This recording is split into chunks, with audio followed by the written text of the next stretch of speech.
The Stumps then on day 4 and Shaun Marsh and Travis Head ensure that there is a little bit of curiosity going into the final day. India would take that though, 3 wickets in the final session of play, which means that all they need is 6 wickets to take a 1-0 lead in this series on the final day. They resume day 4 at 151 for 3. They managed to double up and more to take it to 307 courtesy Cheteshwar Pujara's 20th Test match 50, and in response they'd be a little angry at how easily those 4 wickets fell. Mohammed Shami and Ashwin picking up 2 apiece, and Shaun Marsh and Travis Head keeping India at bay. Australia 219 behind. That's not as big a number as you might think if you're an Australian fan going into the final day. VVS Laxman, Ajit Agarkar and Brad Hodge first on ESPN Cricinfo Matchday. Hodge, have you rushed to your hotel because you couldn't stand how softly those Australian wickets were falling in that final session?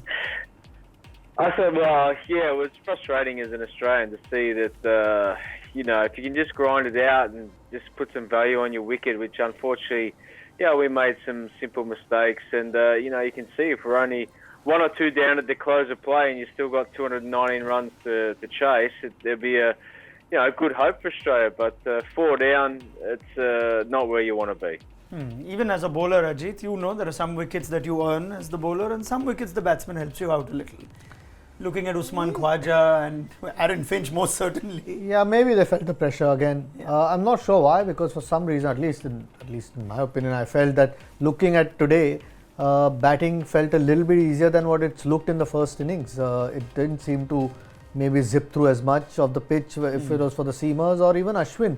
The left-handers in particular looked quite comfortable against him. So Khawaja obviously played 40 odd balls for 8 and felt the pressure of wanting to start moving his own score along, but didn't need to. I mean, that's exactly what Pujara did. Just batted time, and once the bowlers were tired, he did get some freebies. So yeah, disappointing because Australia going two down tonight. I know it's ifs and buts, but it would have been an interesting day tomorrow. I think India would have felt the pressure. I think at the moment India will be comfortable with where they are. VVS, you're an accomplished Test batsman. You know what it's like to bat Test cricket. You have Marcus Harris, Usman Khawaja and Peter Handscomb all get out to aggressive shot making when neither the situation demanded it. Yeah, you can play the shots, yeah. Because even if you're chasing a big target, you have to play your natural game. You can't go into a shell because especially when there is more than a day for you to save the Test match, you can't go into a shell very easily. And if you are in the Australian camp, you start the innings, you feel that we are capable enough to chase this target down because the wicket is good. Yeah. But what shots you play is very important. So, but when we see Usman Khawaja's shot or even Harry's shot, they're low percentage shot. Khawaja against a turn trying to hit over long on mid-wicket region, which is not a high percentage shot. Harris cutting something which was so close to him, there was no room on offer, it was not even a short pitch delivery. So that's a low percentage shot. You have to play your natural game, but also you have to know to play low risk, high reward shots. And I don't know if Justin Langer would have felt the same frustration as you, Hodge, accomplished Test batsman that he is. But what's this? It's one thing to say Marcus Harris on debut has played a rash shot. Usman Khawaja has batted like he's in no rush to save a game. He knows what it's like. Why did you feel that he had this sense of urgency about him before he eventually fell to Ashwin? Look, I think it may have just been a build-up of pressure in Usman's mind. I think, maybe he may have assessed what he did in the first innings, and he chewed up a lot of balls in the first innings, and maybe he thought long and hard about it overnight that he wants to play a more aggressive approach. But for Usman, I don't think being aggressive towards the spinners, where he hasn't had great success over the past, would have been the way to go. I would have thought if he wanted to push in attacking mode, it would have been against the quicks. But look, they're an inexperienced side. Usman not so much, but Marcus Harris just more about choice actually. Just not even execution, was just the building up of pressure of the Indian bowlers, who have bowled particularly well actually. I mean the execution of just not allowing the Australian batsmen to hit boundaries or rotate the strike it's just built up too much pressure and they succumb to it. You'd give the Indian bowlers a fair amount of credit too? Yeah, absolutely. I think the pitch is a bit difficult to score freely on it. I think every batsman that we've seen even score runs, maybe Rahane was the only exception who hit a few boundaries early in his innings, but otherwise everyone's had to work hard. Rishabh Pant might be another exception. Yeah, but Rishabh Pant was he lasted 16 balls. He doesn't count in this. So it's it is a slowish pitch where, then but you still have to work hard as a bowler. They kept their disciplines, they were patient enough, made scoring harder. There is not enough pace to work for the batsmen, even if the ball's a little bit shorter. The Indian bowlers have been good in both innings. They knew if you create enough pressure, we keep saying this Australian batting lineup does give you an opportunity or make mistakes, and there were 4 of them today. Yeah, the bowlers that were reaping the rewards of those mistakes were Mohammed Shami and Ashwin. So Shami finally showing up. He did pick up the last couple of wickets in the first innings, but he does Ajit Agarkar's Fab 4 points no harm. And we know that in the second innings, at times Mohammed Shami gets into these zones, and you knew it. That's why you picked him. Yeah, not second inning. I think he gets into these spells where it just seems to hurry any batsman in the world on even the slowest of pitches. There are actually numbers that suggest second innings. So it's an average of just under 25 in the second innings in tests, and that scoots up to 33 in the first. I mean, obviously there's a stark difference in the averages. I'm just saying in terms of bowling or his ability to suddenly have wickets in spells, or 2 or 3 wickets in spells. He's done it quite often in Test cricket. Even today, I mean, most batsmen were hurried every time he bowled. And just ambles in almost, and is consistently good 140s, between 140 145 consistently. So and doesn't give you much room. Bowls quite straight. No, I think that's the ability that he has. Bowls a lot of wicket-taking balls consistently in Test cricket. He's an enigma, VVS, because sometimes he doesn't look like a bowler who's going to take a wicket at all. Sometimes he's a bowler who looks like he'll take a wicket every ball. Yeah, it's all boils down to discipline, because there have been times he's very skillful, one of the most talented bowlers you will come across, upright wrist position, majority of the times the ball lands on the seam, but it's about discipline, it's about not being wayward. And I think when it does get the ball to reverse swing, which happens more often when he bowls in the second innings, because invariably the wicket gets worn out, the ball will get worn out very quickly as well, and so he's a great exponent of reverse swing, because as Ajit mentioned, he bowls very straight. So in the second innings he gets more LBW, more clean bowls compared to the first innings, but it boils down to the mental discipline. And what we saw, the difference between the first innings, second innings, even though the ball didn't swing at all in this test match for Shami, in the second innings it was more straight. In the first innings, if at all, he gave away some width to the batsman, because of which the batsmen were able to score. But it boils down to his mental discipline, and he's a wicket-taking bowler. And he's someone who can also bowl long spells, which is very, very important if you are putting pressure on the batsman. Discipline is something Marcus Harris might need to look at. Hodge, now 2 very good-looking 26s on debut for Marcus Harris, batted about 50 balls in either innings, and then just that kind of shot. What would you want to tell Marcus Harris after his first test? Because there seems to be a fair bit of promise, and then he just finds a way to get out. Yeah, it's unfortunate. I think that it's probably just a simple case of where, he just lacked a little bit of concentration and knowing what's needed or required at the Test match level. That that single-minded concentration needs to extend for 5 to 6 hours, like Pujara did. So that's probably something which he can tighten up in. He was probably just a young kid playing his first Test match, looks up on the scoreboard and thinks 25, 26 is okay. Just starting to feel comfortable, but the relentless pressure of such a good Indian attack doesn't allow you to relax for 1 minute, and he'll probably just reflect on that. And it was a pretty expansive shot. There was a loose outside the off stump, but Mohammed Shami, I think, really dragged him into that dismissal. But quality bowling. Now let's speak a little bit about Shaun Marsh too. There are enough Australian batsmen that have, you could say, a point to prove. I know there are a lot of Australian journalists who are after Shaun Marsh's recent record and why he still keeps a place in this team. Nice little start to his innings. We know he played top innings for Western Australia at the Adelaide Oval recently, and he can bat. He can bat long. He's good against the off spin. This an important innings for Shaun Marsh, and he's the key going into the final day for Australia. Well, it's a massively important innings. I mean, there was a stat I think that got brought up that he's the last batsman since, I think it was 1908, that has scored the most dismissals below 10 consecutively in Test match cricket. So, I guess his scrutiny is on his position. But all in all, I think he looked tremendously comfortable today. I thought he played Ashwin well. I thought he played the Cricks well. So, he's one of them guys that if he can just find his way past 10, then he'll go on and score freely and score well. But he definitely needs to finish this Test match off well. If not, try and take Australia to a victory.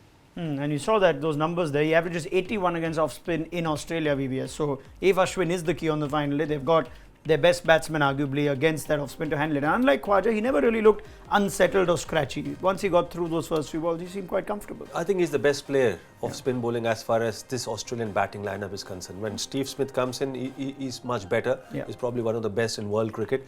But he's got the technique, and the good thing is he trusts his defence. And when he plays with soft hand. He's got the ability to also rotate the strike, uses his feet. So he's got all the ingredients to play spin bowling well. Whereas the reputation Usman Khwaja has is a good player of fast bowling, but not against spin. And this is something which I discussed with a lot of the Australian greats, and they felt that he's excellent timer of the cricket ball, and he gets into good position when he plays against the fast bowlers. Against spin, he doesn't have the ability to rotate the strike, and that is so important. And one of the reasons why he was forced to play that loose shot of Ashwin, because he was not able to rotate the strike and he was stuck. So I think Shaun Marsh is fantastic, and I agree totally with Brad, because I've played against Shaun Marsh. I've seen and followed his career. He's a very, very shaky, tentative starter, very nervous. But once he gets his eye in, he's one of the most talented batsmen you can see.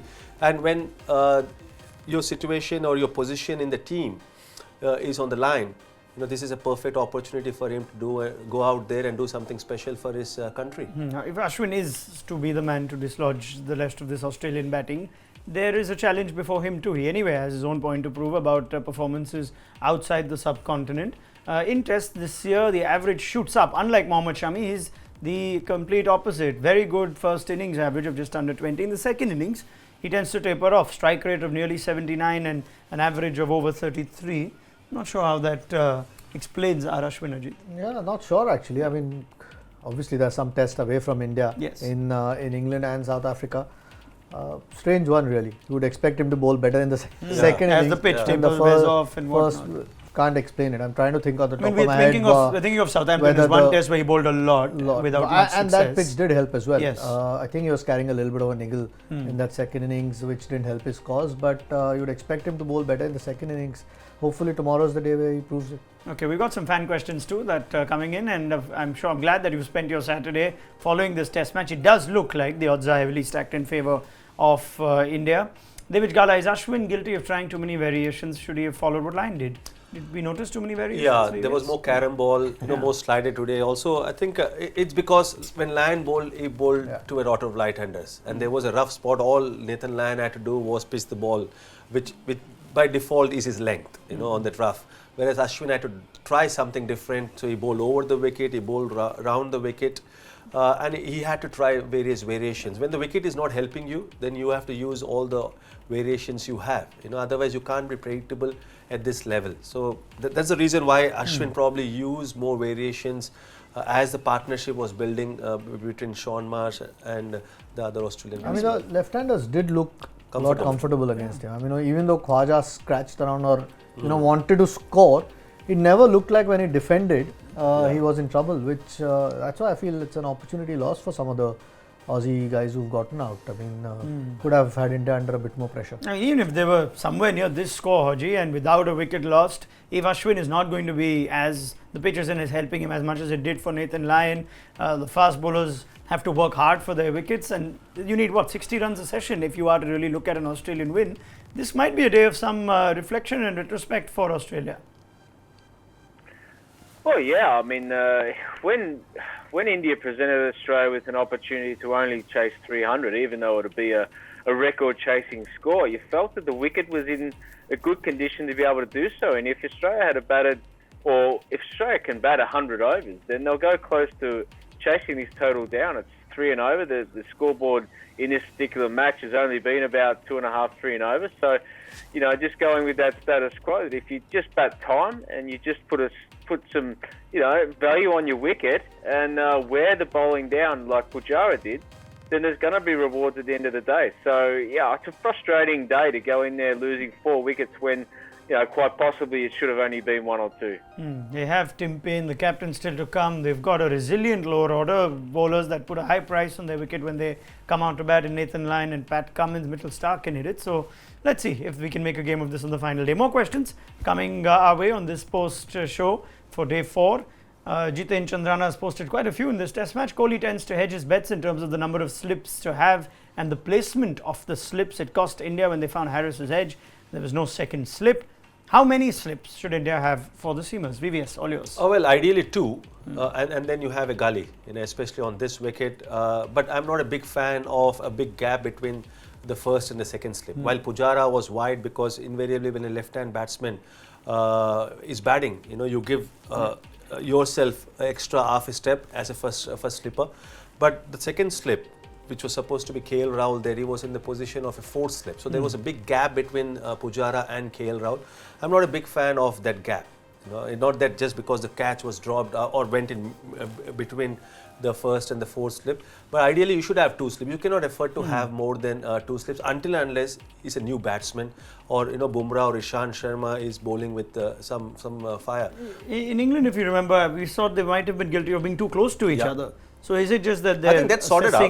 No, I think that's sorted out, Yeah. because I've been observing, because this is one area which I am very passionate about, and this is one area which is very important, especially when you're playing in overseas conditions, because there will be a lot of nicks. Not so much from the wicket the match is going on, because this is still a slow, placid wicket, but majority of the wickets you get on overseas tours, they will be carry off the wicket. So there will be a lot more nicks which goes to the slips. But I think it's important to have the right gap or distance from each fielder in the slip cordon, which I think the Indian team has sorted out. They're also very consistent of who's standing now in the slips. You got Pujara, you got Rahul, and you got Virat at number 3, and then you got Rahane at gully. So that's sorted out.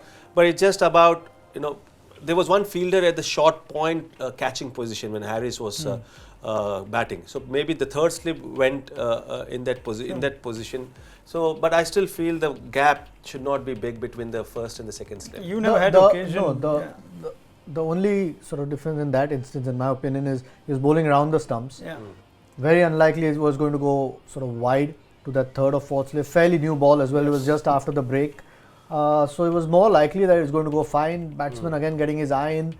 And if he flashes hard and goes in between gully and second slip, so be it. It was a strange one. I mean, it's lucky that Harris gave them another opportunity because he looked really good even through that little innings. I mean, you don't want to make those mistakes. It almost felt unnecessary coming out of a break. Shami just coming into his spell. India got lucky that they got him out cheaply. You never had occasion to ask or demand of your captain that I want conventional 2 slips. You always had them? Or would, if a captain decided to move it around, try and be a little different? But you see what the situation is. The ball's fairly new, so there is more likely to be a little bit more zip. Yeah, so I'm asking you, will Mohammed Shami not tell his captain, just give me 2 I'm sure slips? he would have had a chat and he would have been okay with it. I'm not sure why, because could have easily cost him a wicket, or it did cost him a wicket. Fortunately, got him out again. So no, not poor call at that stage of the inning. Once the ball starts getting older, maybe you can start getting a bit wider. India would be happy that both those mistakes that they did end up making, the front foot no ball of Ishant Sharma to Aaron Finch, and then the drop catch of Pujara to Marcus Harris, did end up costing them. Australia presenting opportunities. The Finch one is still one that I can't get over. But let's take another question, and I think we'll put this one through to both Hodge and VVS. Have India bowled so well that Australia can't hit, or all Australian players playing like Pujara, trying to be out of their comfort zone? Okay, that's one I can take to you then, Hodge. Are the Aussie players trying to play a different game than what's comfortable or known to them? I think it's a mixture of both, actually. I think that firstly, going on the Indian attack, I think they've planned and executed those plans exceptionally well. One of the points I think was brought up about Ishant Sharma, that when he's toured to Australia in previous history, he's tended to bowl a fraction shorter than a good length. This summer, he seems to be pitching the ball a lot fuller of the length, and that might be a result of having some success in England, along with Shami. But the problem was that in the first innings, Australia really went along at a pedestrian pace, and it allowed the Indian bowlers to dictate terms. Now, that's not the way the Australians play. We look to get on the front foot, we look to dominate attacks and play within ourselves. And I don't think they were trying to play like Pujara. just that they allow the attack to dominate, and that's not the way we need to play. There's a lot in this test match that we're seeing which is very un-Australian, but let's give this new team under new leadership and new management some time. What we know is very Australian is just the sights and sounds of Adelaide. We're on Kangaroo Island today. Shibani Dandekar is there, of course, and she'll show us more in ESPN Cricinfo on Discover Australia, presented by Tourism Australia.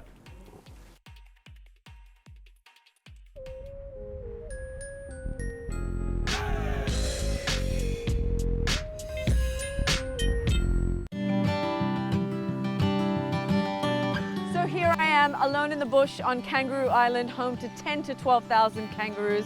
Let's go see if I can find one.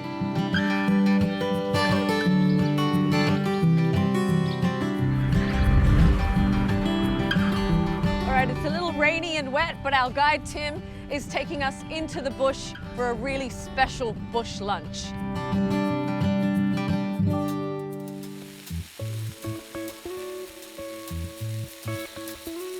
Check this out, I'm cooking. Hey. Ready? Everywhere? Squeeze the lemon over the top of everything. Oh God. There we go. Do you want me to help you turn it? Give it a go. The fish? Yep, without breaking the fillet. Break the fillet. It's a lot of pressure. Yay! You can take the girl out of the bush, but you can't take the bush out of the girl. City girl for life. You're done damn good. Boom. We'll celebrate with a bit of wine. Why not?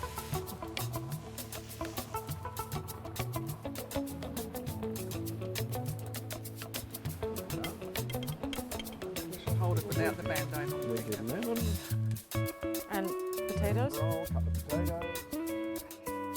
So lunch in the bush today is King George whiting fish poached in white wine, some halloumi cheese, and some local spuds. Yum. King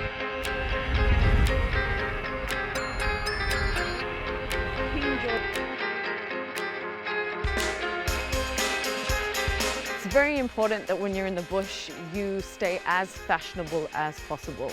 Stay warm, but make sure you look good. King George. So here we are at the remarkable rock on Kangaroo Island. How beautiful is this?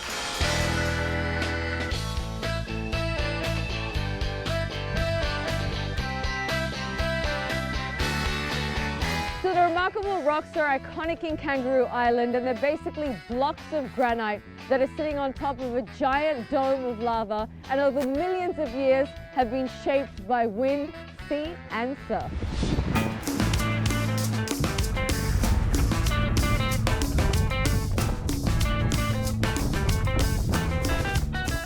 So the Admiral's Arch is one of the most unusual and spectacular landmarks here on Kangaroo Island.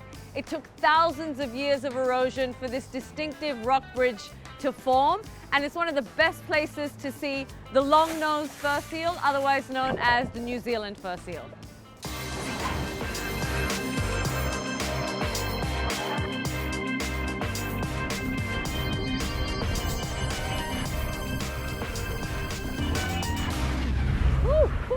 This is what discovering Australia is all about. Hashtag Undiscover Australia.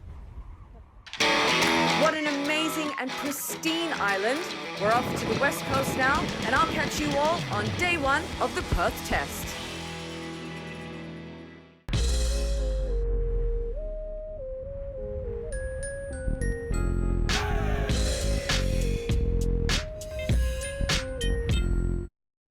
Many thanks to Shibani Dandekar. She continues her expedition across the beautiful country of Australia. Let's bring our attention back to the game itself, and the game that we're playing within this game with VVS, Ajit and Brad Hodge. Fab Four time, and Ajit Agarkar will be somewhat happy that Mohammed Shami has finally come to the party. Somewhat is the right word. Somewhat, yeah. That's as happy as Ajit gets somewhat. Let's just have a look at our first expert's performance for the day. That's Ajit's Fab Four. Lion gets some runs and gets lots of wickets, but that he gets for everyone. Ashwin with 40 points, Mohammed Shami with 40 points, 220 for Ajit.